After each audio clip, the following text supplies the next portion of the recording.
അനീശ്വരൻ എന്ന് പറയുന്ന ആളെ എനിക്ക് കോമണറായിട്ട് അത് ഞാൻ കാണുന്നില്ല. കാര്യം ഓൾറെഡി പുള്ളിക്ക് ഇപ്പം സെൽമി ആൻസർ എന്ന പോലത്തെ ഷോകളിൽ വന്നിട്ടുള്ള ആളാണ്. അതേപോലെ കഴിഞ്ഞ സീസണുകളിൽ ഓഡിഷനിൽ പോയിട്ടുള്ള ആളാണെന്നാണ് ഞാൻ അറിഞ്ഞത്. ഷാനവാസും അനീഷും തമ്മിലുള്ള സൗഹൃദം ഫേക്കാണെന്ന് ആദ്യം പറഞ്ഞ ആൾ ഞാനാണ്. അന്ന് തന്നെ പലരും പറഞ്ഞു അല്ലെന്ന്. അതെനിക്ക് ആദ്യമേ മനസ്സിലായി. കാര്യം ആ സൗഹൃദങ്ങൾക്ക് കാരണം വേണം. കാരണങ്ങളില്ല എന്തോ കണ്ടതേ ഉള്ളൂ. അല്ല, അങ്ങനെ സ്ട്രോങ് കണ്ടസ്റ്റന്റ് അല്ലല്ലോ. കണ്ടസ്റ്റന്റ് സ്ട്രോങ് ആവുന്നത് ബിഗ് ബോസിലെ മറ്റു മത്സരാർത്ഥികളുമായിട്ട് ഗെയിം കളിക്കുമ്പോഴാണ് അവിടെ സ്ട്രോങ് ആവുന്നത്. ഒരു പർട്ടിക്കുലർ വിഷയത്തിൽ നല്ല നിലപാട് സ്വീകരിച്ചു, അതിൽ അവർ ഉറച്ചു നിന്നു എന്നാണ് പറയുന്നത്. മാറ്റി പറഞ്ഞു എന്നും പറയുന്നു. ഞാനത് നമ്മളുടെ PR ചെയ്യുന്ന വിനു പറഞ്ഞു, ശോഭ വിനുവിനെ വിളിച്ചിട്ട് ആര്യന് വേണ്ടി PR ചെയ്യണമെന്ന് പറഞ്ഞിരുന്നു അഖിലേട്ട. അവൻ തന്നെ വിളിച്ച് പറയുന്നത് അഖിലേട്ട എന്നോട് പറഞ്ഞതാണ്, പിന്നെ പകരം ആര്യന് വേണ്ടി PR ചെയ്യാൻ വേണ്ടി അവരെ ഏൽപ്പിച്ചത് നമ്മളെ സുജിത്തിനെയാണെന്ന് പറഞ്ഞു, ജാങ്കോ സ്പേസിലെ. അപ്പം വിനു ചെയ്യാത്തതിലുള്ള ദേഷ്യം കൊണ്ടാണ് ഇപ്പോൾ അവരിത് പറയുന്നതെന്ന് പറയും. അപ്പോൾ 16 ലക്ഷത്തിന്റെ PR ഒക്കെ ആരെങ്കിലും ലോകത്താരെങ്കിലും കൊടുത്തിട്ട് പോകുന്നു? അത്ര വിവരക്കേട് കാണിക്കൂ. നമുക്ക് ഇതിനകത്തൊരു അഷ്യൂരിറ്റി ഒന്നും ഇല്ല. ഒന്നാമത്തെ കാര്യം, ഇപ്പം ഈ സീസണിൽ ഒരു മത്സരാർത്ഥി ഇതണക്ക് എന്നെ വിളിച്ചിട്ട് അഖിലേട്ട സപ്പോർട്ട് ചെയ്യണം, എന്തെങ്കിലുമൊക്കെ PR-നകത്ത് നമ്മൾ ആരെങ്കിലും കണക്ട് ചെയ്തിട്ടുണ്ടെന്ന് പറഞ്ഞ് എന്നെ ഇങ്ങനെ റെഗുലറായിട്ട് വിളിച്ചു. അവൻ ഇറങ്ങിപ്പോയി കഴിയുമ്പോൾ തിരിച്ചകത്ത് കയറ്റുന്നത് ശരിയല്ല. അവിടെ തന്നെ നെവിൻ എന്ന് പറയുന്ന മത്സരാർത്ഥി പരാജയപ്പെട്ടു. അത് ഞാനത് പറയുന്നത് ശരിയല്ല. കാര്യം എന്ന് വെച്ചാൽ അത് പ്രേക്ഷകരെ വിഡ്ഢിയാക്കുന്നതിന് തുല്യമായി പോകും. അല്ല, അതൊന്നാണ് ഒന്ന് ത്രൂ ഔട്ട് ബിഗ് ബോസ് ഞാൻ കാണുന്നില്ല. എനിക്ക് സമയം കിട്ടുന്ന സമയത്ത് ഞാൻ ഇരുന്ന്, അതായത് ഇപ്പോൾ നമ്മൾ പ്രോപ്പർ ടൈമിലായിരിക്കത്തില്ല കാണുന്നത്, രാവിലെ ആയിരിക്കും കാണുന്നത്. അങ്ങനെയൊക്കെ കണ്ടത് വെച്ചിട്ടുള്ള ചില റീഡിങ്ങുകളാണ് എനിക്കുള്ളത്. പിന്നെ അതിൽ നമ്മൾ ചില മത്സരാർത്ഥികളെ റീഡ് ചെയ്യുന്നത് അവരവിടെ കാണിക്കുന്ന ശരികളും തെറ്റുകളും ഉണ്ട്. പക്ഷേ ലൈവൊക്കെ കാണുന്ന പ്രേക്ഷകർക്ക് അവരെ കുറച്ചും കൂടെ അറിയാം. അതിപ്പോൾ വിന്നർ ആരാന്ന് ഞാനെന്നല്ല ഞാൻ പറയുന്നത്. അത് നമ്മൾ ആരും അങ്ങനെ പറയാൻ പാടില്ല. പ്രേക്ഷകരൊക്കെ പറഞ്ഞിട്ട് കുഴപ്പമില്ല. അങ്ങനെ ഒരു അൺഫെയർ ആയിട്ട് എനിക്ക് തോന്നിയിട്ടില്ല. നേരത്തെ എവിക്റ്റായി പോകേണ്ട ഒരാളാണെന്നാണ് പ്രേക്ഷകർ പലരും പറഞ്ഞത്. അപ്പം നേരത്തെ എവിക്റ്റായി പോയിട്ടുള്ള ഇപ്പോൾ ഇതിനകത്ത് ഇപ്പം നമ്മൾ ഇതിനകത്തൊരു പ്രശ്നം എന്ന് വെച്ചാൽ, ഒരു 84-ാമത്തെ ദിവസം ഒരു പർട്ടിക്കുലർ മത്സരാർത്ഥി പുറത്താവുന്ന ആ മത്സരാർത്ഥി പറയുന്നു ഞാൻ എവിക്റ്റ് ആയത് അൺഫെയർ ആണെന്ന് പറഞ്ഞാൽ, 77-ാമത്തെ ദിവസം എവിക്റ്റ് ആയ ആൾ എന്ത് പറയും? ഈ 84 വരെ നിന്ന ആൾ PR കൊടുത്തിട്ടാണെന്ന് പറയും. 74 എവിക്റ്റ് ആവുന്ന ഒരാളെ പറ്റിയിട്ട് 70 എവിക്റ്റ് ആവുന്ന ഒരുത്തം പറയും. ഇങ്ങനെ ഓരോ വീക്കിലും എവിക്റ്റ് ആവുന്ന ആൾക്കാർ, അകത്ത് നിൽക്കുന്ന ആൾക്കാരെ പറ്റി പരിഹസിക്കും. ഇപ്പം നമ്മൾ കഴിഞ്ഞ സീസണിൽ എൻ്റെ ഉണ്ടായിരുന്ന ശോഭ കണ്ടിന്യൂസ് സ്റ്റോറി ഇട്ടേക്കുന്നു, ആര്യൻ എവിക്റ്റായ സമയത്തും PR-നെ കുറിച്ച് പറഞ്ഞേക്കുന്നു. ഇന്ന് രാവിലെ തന്നെ വിനു, അതായത് ഇപ്പോൾ അനുമോളുടെ PR ചെയ്യുന്ന വിനു പറഞ്ഞു, ശോഭ വിനുവിനെ വിളിച്ചിട്ട് ആര്യന് വേണ്ടി PR ചെയ്യണമെന്ന് പറഞ്ഞിരുന്നു അഖിലേട്ട. അവൻ തന്നെ വിളിച്ച് പറയുന്നത് അഖിലേട്ട എന്നോട് പറഞ്ഞതാണ്, പിന്നെ പകരം ആര്യന് വേണ്ടി PR ചെയ്യാൻ വേണ്ടി അവരെ ഏൽപ്പിച്ചത് നമ്മളെ സുജിത്തിനെയാണെന്ന് പറഞ്ഞു, ജാങ്കോ സ്പേസിലെ. അപ്പം വിനു ചെയ്യാത്തതിലുള്ള ദേഷ്യം കൊണ്ടാണ് ഇപ്പോൾ അവരിത് പറയുന്നതെന്ന് പറയും. അപ്പോൾ അതായത് കഴിഞ്ഞ സീസണിൽ ജിൻഡോയെ ജയിപ്പിച്ച ഒരാൾ ഇത്തവണ ആര്യൻ്റെ PR എടുക്കാത്തതിലുള്ള ദേഷ്യം കൊണ്ട് മറ്റൊരാൾക്ക് PR കൊടുത്തതിന് ശേഷം ഇപ്പുറത്തുള്ള ആൾക്കാരെ ആക്ഷേപിക്കുകയാണ്. അപ്പം ഇതിനകത്ത് അപ്പം എന്ത് യുക്തിയാണുള്ളത്? 16 ലക്ഷത്തിന്റെ PR ഒക്കെ ആരെങ്കിലും ലോകത്താരെങ്കിലും കൊടുത്തിട്ട് പോകുന്നു? അത്ര വിവരക്കേട് കാണിക്കൂ. നമുക്ക് ഇതിനകത്തൊരു അഷ്യൂരിറ്റി ഒന്നും ഇല്ല. ഒന്നാമത്തെ കാര്യം, ഇപ്പം ഈ സീസണിൽ ഒരു മത്സരാർത്ഥി ഇതണക്ക് എന്നെ വിളിച്ചിട്ട് അഖിലേട്ട സപ്പോർട്ട് ചെയ്യണം, എന്തെങ്കിലുമൊക്കെ PR-നകത്ത് നമ്മൾ ആരെങ്കിലും കണക്ട് ചെയ്തിട്ടുണ്ടെന്ന് പറഞ്ഞ് എന്നെ ഇങ്ങനെ റെഗുലറായിട്ട് വിളിച്ചു. ഞാൻ പറഞ്ഞു, എൻ്റെ പൊന്നുമോളെ നിങ്ങൾ ഒരിക്കലും ചെയ്യരുത്. മത്സരാർത്ഥിയുടെ ഒരു വേണ്ടപ്പെട്ട ആളാണ് എന്നെ വിളിച്ചത്. മത്സരാർത്ഥി ഹൗസിൽ നിൽക്കുന്ന സമയത്ത് ഏകദേശം ഒരു 10-30 ദിവസങ്ങൾക്ക് ശേഷം ഒരു ടെൻഷൻ, ഇന്ന ആളെ എവിക്റ്റായി പോകുമെന്ന്. അപ്പം പൈസയൊക്കെ സംസാരിച്ചു. അവസാനം ഇവരുടെ, അതായത് കണ്ടിന്യൂസ് എനിക്ക് അവർക്കൊരു പേടി, ഈ മത്സരാർത്ഥി പുറത്താകുമോ. അവസാനം ഞാൻ 1-2 പേരത്തൊക്കെ സംസാരിച്ചപ്പോഴത്തേക്ക് 1.5 ലക്ഷം 2 ലക്ഷം എന്നൊക്കെ പറഞ്ഞ് ഞാൻ ഇവരോട് പറഞ്ഞു ഇത്രയൊക്കെ പൈസയും. പക്ഷേ ഞാൻ ഇപ്പോഴും പറയുന്നത്, നിങ്ങൾക്ക് എത്ര ഉണ്ട് പെർ ഡേ ശമ്പളം, എത്ര ദിവസം, അപ്പം നമുക്കിതിൽ നിന്ന് ഇങ്ങനെയൊക്കെ ചെയ്യുന്നതുകൊണ്ട് വല്ല പ്രയോജനമുണ്ടോ? ഇത് നമുക്ക് കൺവേർട്ടായിട്ട് കിട്ടുമോ? ഇത് ചെയ്യണോ? അവസാനം ഞാൻ മറുപടി കൊടുക്കാതായി. കാരണം എനിക്ക് തന്നെ ഒരു വിഷമം, നമ്മൾ ആരെങ്കിലും കണക്ട് ചെയ്ത് കൊടുത്തിട്ട് ഇവന്മാർ പറ്റിച്ചിട്ട് പോയി കഴിഞ്ഞാൽ ഇവർക്ക് നഷ്ടം വരും. അതുകൊണ്ട് പുറത്തിറങ്ങി കഴിഞ്ഞതിന് ശേഷം ഈ പർട്ടിക്കുലർ മത്സരാർത്ഥി എവിക്റ്റായി കഴിഞ്ഞപ്പം ഞാൻ പറഞ്ഞു, ആകെ ഞാൻ ചെയ്തു തന്നൊരു സഹായം 1.5 ലക്ഷം രൂപ എൻ്റെ കയ്യിൽ ഇരിപ്പുണ്ട് എന്ന് ഞാൻ പറഞ്ഞു. അല്ലെന്നുണ്ടെങ്കിൽ 1.5 ലക്ഷം 2 ലക്ഷം പോയാൽ അത്രയ്ക്കുള്ള വലിയ പൈസയൊന്നും കൊടുത്ത് വിടുന്ന അവർ PR ചെയ്യുന്നില്ല. അല്ലെങ്കിൽ തന്നെ എന്താ തെറ്റ്? ഞാൻ പറഞ്ഞു ഇതിപ്പോൾ ലക്ഷക്കണക്കിന് ആൾക്കാർ കാണുന്ന ഷോയാണ് ബിഗ് ബോസ് എന്ന് പറയുന്നത്. ഇപ്പോൾ നമ്മൾ PR ചെയ്യുക എന്ന് പറഞ്ഞു കഴിഞ്ഞാൽ കേരളത്തിൽ ഈ ഷോ കാണുന്ന പ്രേക്ഷകരെയൊക്കെ വിഡ്ഢികളാക്കുന്നതിന് തുല്യമല്ലേ? ഇപ്പോൾ ഈ സീസൺ 5 എനിക്ക് എത്ര ശതമാനം വോട്ട് കിട്ടിയെന്ന് നിങ്ങൾ പോയി അന്വേഷിച്ച് നോക്ക്. എനിക്ക് ഏതാണ്ട് 80% മുകളിൽ വോട്ട് കിട്ടി. അപ്പോൾ 5 മത്സരാർത്ഥികൾ ടോപ്പ് 5 വരുമ്പോൾ ഒരു മത്സരാർത്ഥിക്ക് 80% വോട്ടും ബാക്കി 4 പേർക്ക് 20% വോട്ടേ ഉള്ളൂ. അപ്പം PR ആണോ ജനങ്ങളാണോ നമുക്ക് വോട്ട് ചെയ്തത്? അതൊക്കെ ഇങ്ങനെ ചുമ്മാതെ വായി തോന്നുന്ന വിളിച്ച് പറയുകയാണ്.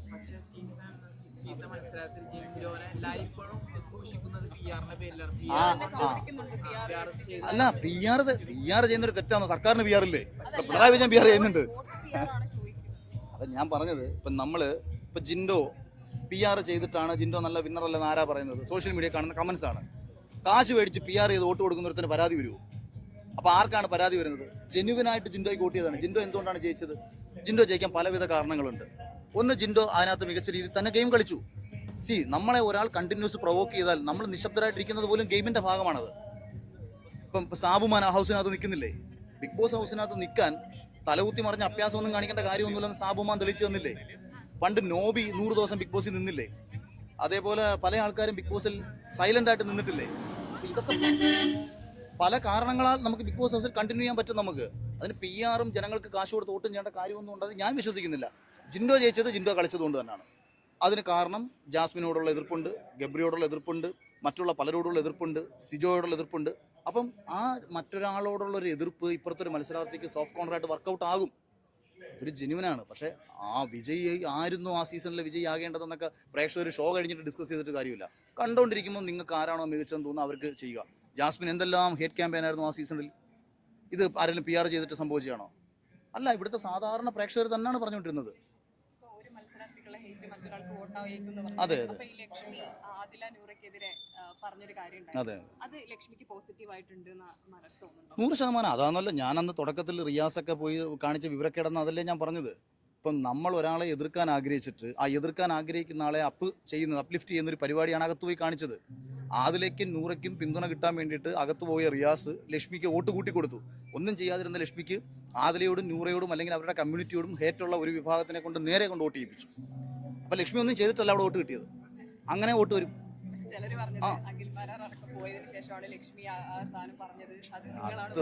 ചിലർ പറയുന്നതിന് എനിക്ക് മറുപടി പറയത്തില്ല. ലക്ഷ്മി ഇപ്പം നമ്മളുടെ സിനിമയിൽ അഭിനയിച്ചാണ്. എനിക്കൊരു മെസ്സേജ് പോലും അയച്ച് പറഞ്ഞിട്ടില്ല ഞാൻ ബിഗ് ബോസിൽ പോകുന്നുള്ള കാര്യം. പിന്നെ പൊതുവെ ഒരു മത്സരാർത്ഥികളും എന്നോട് അങ്ങനെ പറയാറില്ല. കാരണം കഴിഞ്ഞ സീസണിൽ പലരും എന്നെ കാണാൻ വിളിച്ചിരുന്നു, ജിൻഡോ ഉൾപ്പെടെ. ബിഗ് ബോസിൽ പോകുന്നതിന് മുൻപേ കാണാൻ പറ്റുമെന്ന് ചോദിച്ചു. ഞാൻ കാണാൻ നിന്നിട്ടില്ല. ഈ സീസണിലും പലരും വിളിച്ചു കാണാൻ പറ്റുമെന്ന് ചോദിച്ചു. ഞാൻ കാണാൻ നിന്നില്ല. കാരണം എനിക്കറിയാം നമ്മൾ ഇവരുടെ കൂടെ കണ്ട് ഫോട്ടോ എടുത്തു കഴിഞ്ഞാൽ 100% ഇവരെന്ത് ചെയ്യുന്ന പരിപാടിയാണ്. ഇവരകത്ത് കയറുമ്പോൾ തന്നെ നമ്മുടെ ആളാണ്, സപ്പോർട്ടറാണെന്നൊക്കെ പറഞ്ഞിട്ട് ഒരു പരിപാടി സ്റ്റാർട്ട് ചെയ്യും. അതുപോലെ നമ്മുടെ കുറേ ഫാൻ ഗ്രൂപ്പുകൾ, ഫാൻ പേജുകളിലുള്ള ആൾക്കാർ ഇവർ കോൺടാക്ട് ചെയ്യും. അപ്പോൾ ഇവർ എൻ്റെ അടുത്ത് ഇങ്ങനെ ചോദിക്കും, അഖിലേട്ടാ ഇന്ന ആൾക്കാർ ബന്ധപ്പെട്ടു, നമ്മൾ സപ്പോർട്ട് ചെയ്യണോ? ഞാൻ പറഞ്ഞു, നിനക്ക് ഇഷ്ടമുണ്ടെങ്കിൽ സപ്പോർട്ട് ചെയ്യുക, എന്നോട് ഇതൊന്നും ചോദിക്കണ്ട. നിങ്ങൾക്ക് ആരെയാണോ ഇഷ്ടം നിങ്ങൾ അവരെ സപ്പോർട്ട് ചെയ്യാൻ. എന്നോട് ചോദിച്ചിട്ട് ഞാൻ പറഞ്ഞിട്ട് അങ്ങനെ ഒരു പരിപാടി നമുക്കില്ല. ആരാണോ നല്ല രീതിയിൽ ഗെയിം കളിക്കുന്നത് അവർക്ക് വേണ്ടി വോട്ട് ചെയ്യുക. അപ്പോൾ അനുമോൾ, ആര്യൻ, ജസീൽ ആദ്യം നമ്മുടെ ബെഡ്ഷീറ്റ് പുതച്ചു കിടന്നൊരു പ്രശ്നം പറഞ്ഞു. ഞാൻ അനുമോളെ എതിർത്തല്ലേ സംസാരിച്ചത്. ആര്യനും ജിസയിലും ഉമ്മ വെച്ചാൽ എന്താ പ്രശ്നമെന്ന് ഞാൻ ചോദിച്ചത് അനുമോളെ എതിർത്തുകൊണ്ടല്ലേ. ഇപ്പോഴത്തെ വിഷയത്തിൽ നെവിൻ്റെ ഒരു പർട്ടിക്കുലർ വിഷയം വന്നപ്പോൾ ആ വിഷയത്തിൽ അനുമോളുടെ ഭാഗത്താണ് ശരി. ആ വിഷയത്തിൽ എന്ന് കരുതി എല്ലാ വിഷയത്തിലും അനുമോൾ ശരിയാവണമെന്നൊന്നുമില്ല.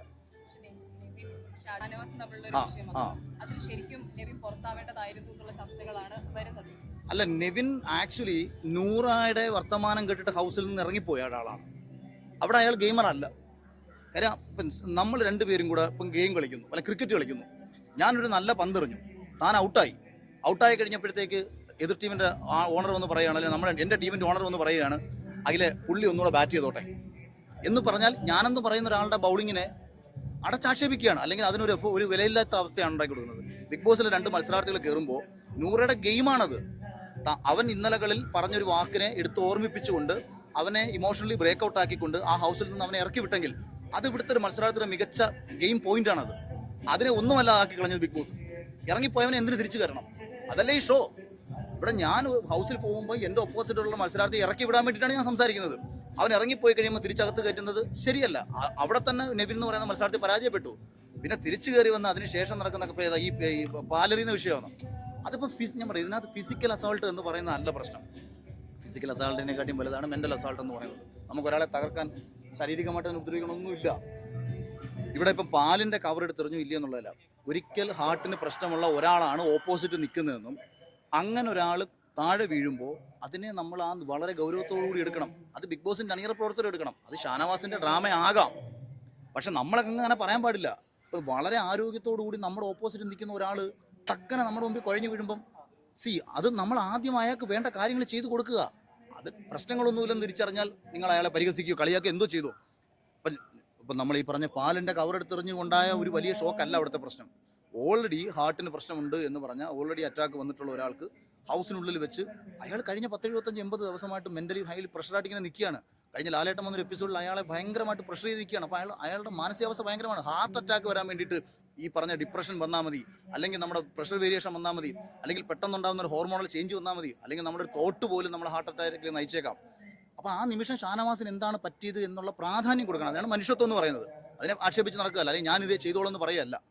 അടിച്ചിട്ട് വീണതല്ല എന്നുള്ള എല്ലാ ക്യാമറകളും കണ്ടതാണ്. പക്ഷേ ഷാനവാസ് മെഡിക്കലി ഫിറ്റ് അല്ലാത്ത ഒരാളാണെന്ന്, അങ്ങനത്തെ ഒരാളെ എന്തുകൊണ്ട് ബിഗ് ബോസിലേക്ക് കൊടുന്നു എന്നുള്ള ചോദ്യം പലരും വരുന്നുണ്ട്. ഈ കേസിൽ ഒരു പാലെറിഞ്ഞ കേസിൽ ഇങ്ങനെ വീഴണമെങ്കിൽ പിന്നെ മുന്നോട്ടുള്ള കളിയിൽ എന്ത് പ്രസക്തിയാണുള്ളതെന്ന് ചോദിക്കുന്നുണ്ട്. എൻ്റെ കൂടെ ക്ലബ് ടീം പ്രൊഡ്യൂസേഴ്സ്, നമ്മുടെ CCF പ്രൊഡ്യൂസർ ടീമിൽ കളിക്കുന്ന ജോസഫ് എന്ന് പറയുന്നൊരു കക്ഷിയുണ്ട്. ഒരു ബൈപ്പാസ് കഴിഞ്ഞ ആളാണ്. ബൈപ്പാസ് നെഞ്ച് കീറി സർജറി ചെയ്ത ആളാണ്. എന്നെക്കാളും നന്നായിട്ട് 20 ഓവർ പുള്ളി നിന്ന് ബൗളിങ്ങും ഫീൽഡിങ്ങും ബാറ്റിങ്ങും ചെയ്യും. അതേപോലെ ബ്രെയിൻ ട്യൂമറിൻ്റെ സർജറി കഴിഞ്ഞ നമ്മുടെ രക്ഷാധികാരി ബൈജു എന്ന് പറയുന്ന സിനിമയുടെ പ്രൊഡ്യൂസർ സതീഷ് ചേട്ടൻ 1 വർഷത്തോളം കോമ പോലുള്ള അവസ്ഥ കിടന്ന ഒരാളാണ്. ബ്രെയിൻ ട്യൂമറിൻ്റെ സർജറി കഴിഞ്ഞ ആളാണ്. അയാൾ നമ്മുടെ ടീമിൽ ക്രിക്കറ്റ് കളിക്കുന്നുണ്ട്. അയാൾക്ക് 48 വയസ്സുണ്ട്. ഹാർട്ടിനൊരു പ്രശ്നം വന്നു കരുതി ആരുടെയും ഫിസിക്കൽ കണ്ടീഷനൊന്നും ബാധിക്കുന്ന കാര്യമൊന്നുമല്ല. അയാൾ ശ്രദ്ധിക്കുക എന്നുള്ളതേ ഉള്ളൂ. ഇപ്പോൾ ഹാർട്ടിൽ ബ്ലോക്ക് വന്നു കഴിഞ്ഞാൽ ആ ബ്ലോക്ക് റിമൂവ് ചെയ്താൽ പൂർണ്ണമായും ഫിറ്റായിട്ട് ജീവിക്കാം. അത്രയും പോലും ഫിസിക്കലി ഫിറ്റ് അല്ലാത്ത ആളായിരുന്നു ഞാൻ ബിഗ് ബോസിൽ കയറുന്ന സമയത്ത്. കാരണം എനിക്ക് അതിനെക്കാട്ടും പ്രശ്നങ്ങളുണ്ടായിരുന്നു. അപ്പോൾ അതൊന്നും വെച്ചിട്ട് നമ്മൾ ബിഗ് ബോസിൽ ഒരു മത്സരാർത്ഥിയെ ജഡ്ജ് ചെയ്യാനൊന്നും പറ്റത്തില്ല. അപ്പം ഷാനവാസ് ഫിസിക്കലി ഫിറ്റ് തന്നെയാണ്. ഇവിടെ ജിമ്മിൽ വർക്കൗട്ട് ചെയ്തുകൊണ്ടിരിക്കുന്ന നല്ല ആരോഗ്യത്തോട്ടിരിക്കുന്ന ആൾക്കാർ കുഴഞ്ഞു വീഴുന്നത് ഫിസിക്കലി ഫിറ്റ് അല്ലാത്തതുകൊണ്ടാണ്. അവരെല്ലാവരും ഇതിനും ഫിറ്റാണ്. ഹാർട്ടിനകത്ത് ബ്ലോക്ക് വരാൻ വേണ്ടി ഫിസിക്കൽ ഫിറ്റ്നസ് ഹാർട്ടും തമ്മിൽ എന്തോ ബന്ധം. അനീഷ് എന്ന് പറയുന്ന കോമണർ നല്ല രീതിയിൽ തന്നെ പ്ലേ ചെയ്യുന്നുണ്ടെന്നാണ് പൊതുവെയുള്ള അഭിപ്രായം. എന്താണ് അനീഷ് എന്ന കോമണറെ കുറിച്ച്? അല്ല, ഈ കോമണർ എന്ന് പറയുന്ന ഒരു വാക്കെടുത്ത് ഉപയോഗിക്കുന്ന രീതിയോട് എനിക്ക് യോജിപ്പില്ല. അനീഷ് എന്ന് പറയുന്ന ഒരു ഗെയിമർ അയാൾ നല്ല രീതിയിൽ ചെയ്യുന്നുണ്ട്. അനീഷർ എന്ന് പറയുന്ന ആളെ എനിക്ക് കോമണറായിട്ട് അത് ഞാൻ കാണുന്നില്ല. അതിൽ ഓൾറെഡി പുള്ളിക്ക് ഇപ്പം സെൽമി ആൻസർ എന്നും പോലത്തെ ഷോകളിൽ വന്നിട്ടുള്ള ആളാണ്. അതേപോലെ കഴിഞ്ഞ സീസണുകളിൽ ഓഡിഷനിൽ പോയിട്ടുള്ള ആളാണെന്നാണ് ഞാൻ അറിഞ്ഞത്. അന്നേരം ഞാൻ പറഞ്ഞ കോമണർ എന്തിനാണ് അവിടെ? 18 പേര് തുല്യരാണ്. കയറാനുള്ള ഒരു എൻട്രി മാത്രമാണ് ഈ കോമണർ എന്ന് പറയുന്ന ഒരു പരിഗണന മാത്രമാണ് അത്. ആ പരിഗണനയിൽ പോലും എനിക്ക് 100% വിശ്വാസമൊന്നുമില്ല. മേ ബി അയാളുടെ നല്ലൊരു മത്സരാർത്ഥി ആയതുകൊണ്ട് ആ ഒരു കാറ്റഗറിയിൽ അയാളെ ഉൾപ്പെടുത്തി ഷോയിലേക്ക് കയറ്റിയതാകാനാണ് സാധ്യത. അല്ലെങ്കിൽ എങ്ങനെയാണ് കഴിഞ്ഞ സീസണിലും മുമ്പത്തെ സീസണിലും ഓഡിഷൻ ഒരാൾക്ക് അറ്റൻഡ് ചെയ്യാൻ പറ്റുക? പക്ഷേ അതിനേക്കാൾ ഉപരി അയാൾ ഗെയിം കളിക്കുന്നുണ്ട് മറ്റുള്ള മത്സരാർത്ഥികളെ പോലെ. അല്ലെങ്കിൽ അയാൾ കുറച്ചും കൂടെ ഒരു മനുഷ്യത്വമുള്ള മനുഷ്യനായിട്ട് പ്രേക്ഷകർക്ക് തോന്നുന്നുണ്ട്. അപ്പോൾ സ്വാഭാവികമായിട്ടും അല്ല, ഇവർ കുറേ സീസണുകൾ വർഷങ്ങളായിട്ട് ഒരുപാട് സീസണുകളൊക്കെ കണ്ടുവന്ന ആൾക്കാരാണ്. അപ്പോൾ അതുകൊണ്ട് ഏത് കാര്യം ചെയ്താൽ അതിന് പ്രയോജനം ഉണ്ടാകുമെന്ന് അറിയാൻ ശേഷിയുള്ള ഒരാളാണ്. അപ്പോൾ അതിൻ്റെയൊക്കെ റിസൾട്ട് ഉണ്ടാകുമായിരിക്കും. ഓക്കെ, ഞാനിപ്പോൾ അങ്ങനെ സ്ട്രാറ്റജി ഒന്നും വന്ന ആളല്ല. നമ്മളെ വഴിയിലൂടെ സഞ്ചരിക്കുക എന്നുള്ളതേ ഉള്ളൂ. അതെ, ഇപ്പം എനിക്കൊന്ന് വെള്ളിയാഴ്ച ഷൂട്ട് ചെയ്യാം. അന്നത്തെ ദിവസം ലൈവ് ഇല്ലല്ലോ, പിറ്റേന്ന് ലൈവ് ഇല്ലല്ലോ. അല്ല, രാവിലെ തൊട്ട് വൈകുന്നേരം വരെ ഇവർ അവിടെ ഒരുങ്ങിക്കെട്ടി ഇരിക്കുകയല്ലേ. പിന്നെ വേറെ കണ്ടന്റ് ഒന്നും വരത്തില്ല ഓട്ടോമാറ്റിക്കലി. ഞാൻ പറഞ്ഞത് ഇപ്പോൾ രാവിലെ 10 മണിക്ക് നമ്മൾ റെഡിയായി കഴിഞ്ഞാൽ അല്ല അവിടെ ലിവിംഗ് റൂമിൽ പോയിരിക്കുകയാണ്. ലിവിംഗ് റൂമിൽ പോയിരിക്കുമ്പോഴത്തേക്ക് ഭയങ്കര അടിയോ വഴക്കോ ഒന്നും ഉണ്ടായില്ല എന്നുണ്ടെങ്കിൽ അതൊരു കണ്ടന്റ് ഒന്നും കാണത്തില്ല. ഒരു ലാലേട്ടനെ വെയിറ്റ് ചെയ്ത് നമ്മളിരിക്കുകയാണ്. ഏകദേശം 1:30 ആകുമ്പോഴത്തേക്ക് രാവിലത്തെ എപ്പിസോഡ് കഴിഞ്ഞാൽ, ഭക്ഷണം കഴിച്ചു കഴിഞ്ഞാൽ 2:30-3 മണിയൊക്കെ ആകുമ്പോഴത്തേക്ക് അടുത്ത എപ്പിസോഡ് സ്റ്റാർട്ട് ചെയ്യും.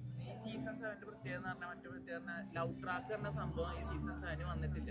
ഇപ്പോൾ കുറച്ച് മുന്നേ ആണെങ്കിൽ ജിസയില് ആര്യനെ ലവ് ട്രാക്ക് ആക്കാൻ ബിഗ് ബോസ് ശ്രമിച്ചു. ഇപ്പോൾ ശ്രമിച്ചുകൊണ്ടിരിക്കുന്നത് അനിമോളോ അനീഷിനെ ശ്രമിക്കുന്നത് കാണുന്നുണ്ട്. ബോധപൂർവ്വം കണ്ടന്റ് ആക്കാൻ വേണ്ടിയിട്ട് അവർക്ക് ഇപ്പോൾ എഡിറ്റേഴ്സിനെ സംബന്ധിച്ച് രണ്ടുപേർ തമ്മിലുള്ള നോട്ടത്തെ ദേഷ്യരൂപേണ അവതരിപ്പിക്കാം, ഇഷ്ടരൂപേണ അവതരിപ്പിക്കാം.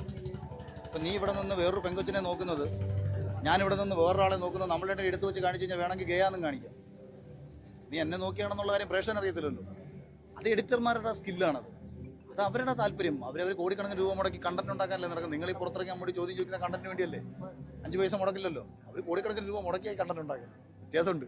നോട്ടത്തിന്റെ കാര്യം പറയുമ്പോൾ അവിടെ ആര്യന്റെ നോട്ടത്തിനെ കുറിച്ച് ആദ്യം ഒരു പരാമർശം നടത്തിയിരുന്നു. അതായത് നൂറയുടെ വാരിലെ കാര്യം നോക്കി ഒരു ജെൻഡർ കാർഡ് എടുക്കുകയാണെന്ന് പറഞ്ഞിട്ട് അങ്ങനെ ഒരു പരാമർശത്തോടെ നടന്നു.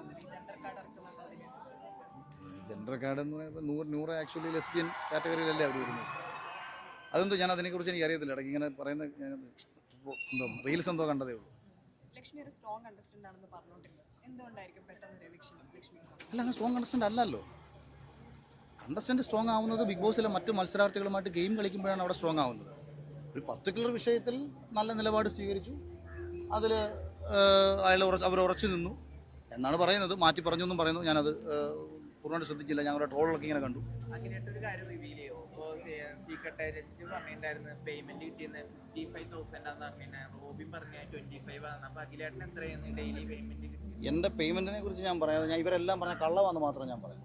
അപ്പോൾ സീക്രട്ട് ഏജന്റ് പറഞ്ഞ 55,000 രൂപ പെർ ഡേ കിട്ടിയെന്നാണ് പറഞ്ഞത്. മോനെ, ഇതിനകത്തൊരു യാഥാർത്ഥ്യം ഞാൻ പറയാം. ആദ്യത്തെ 3-4 സീസണുകളിൽ 3 സീസണുകളിൽ അത്യാവശ്യം പേയ്മെന്റ് ഉണ്ടായിരുന്നു. അതെന്തുകൊണ്ടാണെന്ന് പറഞ്ഞാൽ ആ ഷോ ജനങ്ങളിലേക്ക് എത്താൻ വേണ്ടിയിട്ട് ഫേസ് വാല്യൂ ഉള്ള ആൾക്കാരെ അവർക്ക് കൊണ്ടുവരണം. ഇപ്പോൾ ശ്വേതാ മേനോനെ പോലുള്ള ആൾക്കാരെയൊക്കെ വിളിച്ചപ്പോൾ പെർ ഡേയിൽ 1 lakh അവർ കൊടുത്തിട്ടുണ്ട്. അന്നത്തെ ഒരു മിനിമം ഒരാളുടെ സാലറി 50,000 രൂപയായിരുന്നു പെർ ഡേയിൽ അന്നത്തെ സീസൺ 1. അപ്പോൾ അതെന്തിനാന്ന് പറഞ്ഞാൽ ആ ഷോ ജനങ്ങളിലേക്ക് എത്താൻ വേണ്ടി നമ്മൾ കൂടുതൽ പൈസ ആ ഷോയ്ക്ക് വേണ്ടി പമ്പ് ചെയ്യണം. അതായത് നമ്മളൊരു ബിസിനസ് തുടങ്ങുമ്പോൾ നമ്മൾ ആദ്യം മാർക്കറ്റ് ചെയ്യുമല്ലോ, പിന്നെ ബിസിനസ് അപ്പായി കഴിഞ്ഞാൽ പിന്നെ നമ്മൾ മാർക്കറ്റിങ്ങിന് പൈസ കുറയ്ക്കും. പിന്നെ ഷോ എന്ന് പറയുന്നത് മത്സരാർത്ഥികളുടെ ആവശ്യമായി മാറും. അതായത് ആ ഷോയിൽ വന്നാൽ കൂടുതൽ കാശുണ്ടാക്കാമെന്ന് റോബിൻ്റെ സീസൺ, അതായത് സീസൺ 4 കഴിഞ്ഞതോടുകൂടി ജനങ്ങൾക്ക് മനസ്സിലായി. പിന്നെ സീസൺ 5 മുതൽ എങ്ങനെങ്കിലും ഈ ഷോയിൽ കയറാൻ വേണ്ടിയിട്ടുള്ള വെപ്രാളമായി മാറി.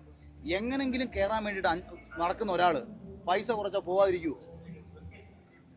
കിട്ടുന്ന പൈസ മേടിച്ചു പോകും. ഇപ്പോൾ അതായത് ഞാനിപ്പോൾ നമ്മുടെ ശമ്പളം വെളിപ്പെടുത്താതിരിക്കും, അതിപ്പം പൊതുജനത്തോട് പറയേണ്ട കാര്യമൊന്നുമില്ല. പക്ഷേ എന്നാലും നിങ്ങൾ പ്രതീക്ഷിക്കുന്നതിൻ്റെയൊക്കെ 1/3, 4 ഇവരൊക്കെ പറയുന്നതിൻ്റെ 3 4 1 ശമ്പളം മാത്രം ഇവർക്കെല്ലാം കൊടുത്തിട്ടുള്ളൂ എന്നത് എനിക്ക് വളരെ പേഴ്സണലി അറിയാവുന്നത്. അത് ഞാൻ ആളുടെ പേര് പറയുന്നില്ല, ഞാനിത് കറക്റ്റ് കമ്പ്യൂട്ടറിൽ കണ്ടിട്ടുണ്ട്. എൻ്റെ സീസണിൽ ഓരോരുത്തർക്കും എത്ര സാലറി കൊടുത്തു, മറ്റേ സീസൺ എത്ര കൊടുത്തു ഞാൻ കണ്ടിട്ടുണ്ട്. അതുകൊണ്ട് പറഞ്ഞു. അങ്ങനൊന്നും പറഞ്ഞാൽ പറ്റില്ല, അത് എനിക്കറിയത്തില്ല, ഞാൻ കണ്ടിട്ടില്ല. വിവരം കേട്ടാണ്. എന്നെ പോലെ ഒരാൾ ഇനി അങ്ങനെ ജയിക്കണമെങ്കിൽ രാജേന്ദ്രൻ പിള്ള വീണ്ടും ജനിക്കണം, അമ്മണി അമ്മ വീണ്ടും ഉണ്ടാവണം, അവർ വീണ്ടും കല്യാണം കഴിക്കണം. നിന്നെ പോലെ ഒരാൾ ഇനി ജനിക്കൂ.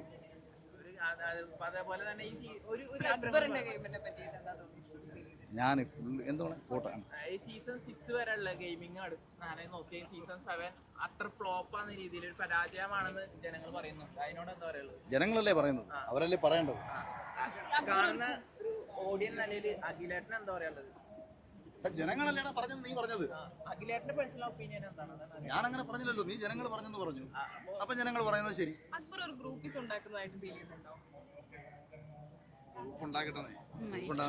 സമൂഹത്തിൽ ഗ്രൂപ്പുകളില്ലേ, നമ്മൾ ഒറ്റയ്ക്കാണോ ജീവിക്കുന്നത്? നമുക്ക് ഒരുപാട് സുഹൃത്തുക്കളില്ലേ? ഇതൊക്കെ ബിഗ് ബോസ് ഒരു ഇതിന്റെ പ്ലാറ്റ്ഫോം അല്ലേ, അപ്പൊ ആ ഒരു ഗ്രൂപ്പ് ഉണ്ടാക്കട്ടെ. സീസൺ 7 താരതമ്യേന കണ്ടന്റ് വളരെ കുറവാണ്, അതുകൊണ്ടാണ് ഈ പരാജയം നിന്ന് വീണ്ടും പ്രേക്ഷകർ എടുത്തു പറയുന്നത്. സീസൺ 7 കണ്ടന്റ് ഒരുപാടുണ്ട്, അത് പിന്നെ അവർ ഹാപ്പി അല്ലേ, അവർ ഭയങ്കര ഹാപ്പി. ഇഷ്ടംപോലെ കണ്ടിട്ടുണ്ടോ? പക്ഷെ വീണ്ടും പ്രേക്ഷകർ പറയുന്നത് വളരെയധികം പരാജയം എന്ന് പറയുന്നത്. നീ തന്നെ പറയുന്നു, പ്രേക്ഷകർ പറയുന്നു. പ്രേക്ഷകർ പറയുന്നെങ്കിൽ അതാണ്, അതിനോടാണ് ഞാൻ യോജിക്കുന്നത്. ജനങ്ങൾക്ക് ഇഷ്ടമുണ്ടായിട്ടുണ്ട്. ഒന്നും ചെയ്യാതിരിക്കാൻ പറ്റും, ഒന്നും ചെയ്യാതെ നമുക്ക് ഒരുപാട് നേടിയെടുക്കാൻ പറ്റും. ഇപ്പം നമ്മൾ കുറേ ആൾക്കാർ കിടന്ന് വഴക്കുണ്ടാക്കുന്നിടത്ത് മിണ്ടാതിരിക്കുന്ന ഒരാളോട് സ്വാഭാവികമായിട്ടും ആർക്കെങ്കിലും ഇഷ്ടം തോന്നാം. ഞാൻ പറഞ്ഞില്ലേ, പ്രേക്ഷകർക്ക് ഇമോഷണൽ കണക്ഷനാണ് ബിഗ് ബോസിലെ മത്സരാർത്ഥിയും പ്രേക്ഷകരും തമ്മിൽ ഉണ്ടാവേണ്ടത്. ആ ഇമോഷണൽ കണക്ഷൻ ഉണ്ടാവാൻ വേണ്ടി നമ്മൾ അവിടെ കിടന്ന് തലകുത്തി മറിഞ്ഞ് കണ്ടന്റ് ഉണ്ടാക്കേണ്ട കാര്യമില്ല എന്നത് ഇവർ തെളിയിക്കുന്നു എന്നുള്ളതാണ് ഞാൻ പറഞ്ഞത്. ജനങ്ങളുമായിട്ടൊരു ബന്ധം ഉണ്ടാക്കിയെടുക്കുക, അതിന് നമുക്ക് എന്ത് ചെയ്യാം? നമ്മൾ എന്തിനാണ് ജനങ്ങളുമായിട്ട് ബന്ധം? ഇപ്പം എന്നെ ഞാൻ ഹൗസിലേക്ക് കയറുമ്പം പല ആൾക്കാരും എതിർത്ത് നിൽക്കുകയാണ്, നമുക്ക് ഹേറ്റേഴ്സാണ് ആ സമയത്ത്. അന്നേരം അവരെ നമ്മൾ ഇഷ്ടപ്പെടുത്തണമെങ്കിൽ ഞാൻ ഒരിടത്തും മിണ്ടാതിരുന്നിട്ട് കാര്യമില്ല. അപ്പോൾ നമ്മൾ പെർഫോം ചെയ്യേണ്ടി വരും. പെർഫോം ചെയ്യുമ്പോൾ ഇവൻ കൊള്ളാമല്ലോ എന്ന ചിന്ത പ്രേക്ഷകർക്ക് വരും. അങ്ങനെയാണ് നമ്മൾ ഇഷ്ടപ്പെടുത്തേണ്ടത്. അതേസമയം നമ്മുടെ ഓപ്പോസിറ്റ് നിൽക്കുന്നത് എല്ലാം നെഗറ്റീവായിട്ടുള്ള വളരെ മോശം രീതിയിൽ പ്രേക്ഷകർക്ക് അനുഭവപ്പെടുന്ന ആൾക്കാരാണെന്നുണ്ടെങ്കിൽ മിണ്ടാതിരിക്കുന്ന ഒരാളോട് സോഫ്റ്റ് കൊണ്ട് വർക്കാവും. ഇപ്പൊ 3 ക്യാപ്റ്റന്മാർ എന്നുള്ളത് ആദ്യമായിട്ടാണ് ബിഗ് ബോസിൽ കൊണ്ടുവന്നത്. അവർ 3 പേരെ കുറിച്ചും മോശം അഭിപ്രായങ്ങളാണ് ഹൗസിലുള്ളവരെല്ലാം പറയുന്നത്. അല്ല, വേറൊരു കാര്യം ഞാൻ പറയാം. ഇത് ക്യാപ്റ്റൻ എന്നുള്ളത് മാത്രമല്ല, ഇത്രയും ഭക്ഷണത്തിന് വേണ്ടി അടി ഉണ്ടാക്കുന്നത്, മൃഗങ്ങൾ പോലും ഇങ്ങനെ ഭക്ഷണത്തിന് വേണ്ടി അടി ഉണ്ടാക്കുമെന്ന് എനിക്ക് തോന്നുന്നില്ല കേട്ടോ. അപ്പം നമ്മളെ വീട്ടിലൊരു 4 പട്ടിക്കുട്ടികളെ നമ്മൾ വളർത്തുന്നുണ്ടെങ്കിൽ അവർ പോലും ഭക്ഷണം കുറേയെങ്കിലുമൊക്കെ വീതം വെച്ച് ഇങ്ങനെ കൊടുക്കുന്നത് നമ്മൾ കണ്ടിട്ടുണ്ട്. സോഷ്യൽ മീഡിയയില നമ്മൾ ബിഗ് ബോസിനെ പറ്റി ഇപ്പോൾ നോക്കുമ്പോൾ കണ്ടന്റ് മൊത്തം ഉണ്ടായിരിക്കുന്നത് ഈ അടുക്കളയിലാണ്. ഫുഡിൻ്റെ പേരിൽ നടന്നേക്കുന്ന അടിയാണ് ഏറ്റവും കൂടുതൽ. ഈ കഴിഞ്ഞൊരു എപ്പിസോഡൊക്കെ കണ്ടപ്പോഴത്തേക്ക് രാവിലെ ഈ പറഞ്ഞ ഷാനവാസിൻ്റെ പാലറിഞ്ഞ വിഷയമൊക്കെ വന്നപ്പോഴത്തേക്കുണ്ടല്ലോ, എന്താ ഉണ്ടാക്കിയെന്ന് എന്തായിരുന്നു, റവ വെച്ചിട്ട് എന്താണ് ഉപ്പുമാവ് ഉണ്ടാക്കിയൊരു പേരും പറഞ്ഞു. എൻ്റെ പൊന്നേ, എന്തൂരടിയാണിത്. നമ്മുടെയൊക്കെ സീസണിലൊക്കെ അക്കാര്യത്തിലൊക്കെ നമ്മളൊക്കെ എല്ലാവർക്കും വീതിച്ചു കൊടുത്ത് ഈക്വലായിട്ട് കൊണ്ടുപോകുന്ന സ്വഭാവക്കാരാണ് നമ്മളൊക്കെ.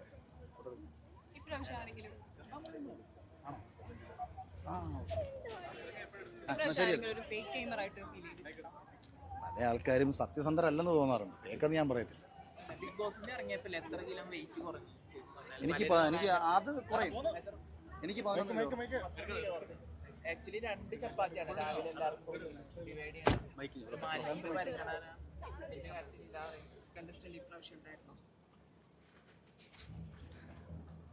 അങ്ങനെ അതെന്ന് വെച്ചാൽ ഇവർ പല ആൾക്കാരെ നല്ലതെന്ന് നോക്കിയിട്ടാണ് എടുക്കുന്നത്.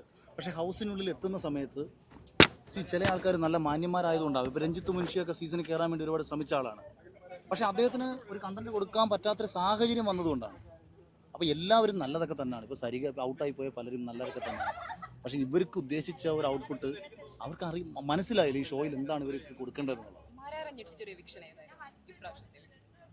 അല്ല, ഇപ്രാവശ്യത്തെ എവിക്ഷനൊന്നും എന്നെ ഞെട്ടിച്ചിട്ടൊന്നുമില്ല. ഒരു എവിക്ഷനും ഞെട്ടിച്ചിട്ടില്ല. കാര്യം